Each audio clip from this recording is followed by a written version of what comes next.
அனைவருக்கும் வணக்கம். இன்றைக்கி நம்ம அலுவல் மொழி சட்டத்தை பற்றி பார்க்கலாம். அலுவல் மொழி சட்டத்தை பற்றி கூறுற அட்டவணை எதுனா 8. தொடக்கத்தில் இந்த 8வது அட்டவணையில் 14 மொழிகள் மட்டும்தான் இருந்தது. 1980 ஜனவரி 26க்கு அப்புறம் 8 மொழிகள் சேர்ந்து மொத்தம் 22 மொழிகள் ஆயிடுச்சு.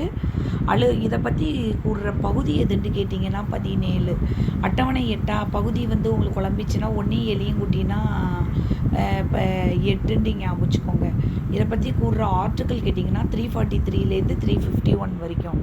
அலுவல் மொழிக்காக அமைக்கப்பட்ட குழு எதுனா பிஜி கேருங்கிற குழு 1955. இது 1956 இந்த பிஜி கேர் அறிக்கையை சப்மிட் பண்ணுவார்.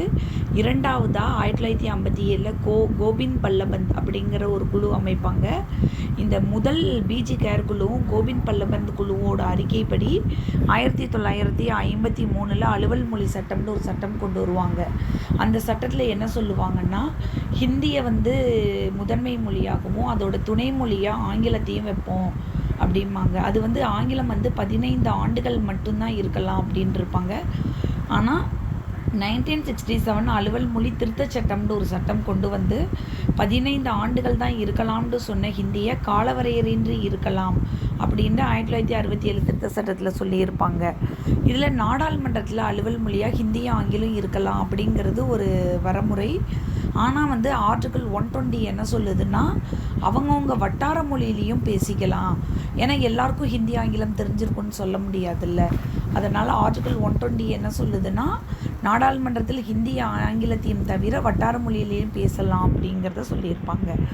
இதில் நம்மளோட மொத்தம் 14 மொழிகள் அட்டவணை 8 இருந்ததுன்னா அதில் முதல் 6 மொழிகள் நம்ம 6 புக்கில் இருக்குது, பார்க்கலாம்.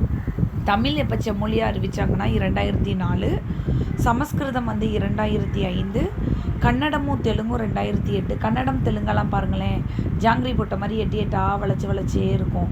மலையாளம் 2013, ஒடியா 2014. அதுக்கப்புறம் அஸ்ஸாமி, பெங்காலி, ஹிந்தி, உருது, மராத்தி, குஜராத்தி, பஞ்சாபி, காஷ்மீரி இதெல்லாம் 14 மொழிகள்.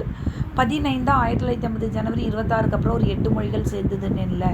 அது ஃபஸ்ட்டு சிந்தி அப்படிங்கிறது 21வது சட்டத்திட்டம் 1967 படி சிந்தி 15வது மொழியாகவும், 16, 17, 18 கொங்கணி, மணிப்புரி, நேபாளி 1992 71வது சட்டத்திட்டம் படியும், போடோ டோங்கிரி, மைதிலி, சாந்திலி 92வது சட்டத்திட்டம் 2003 படியும் அறிவிச்சிருப்பாங்க. தேங்க்யூ.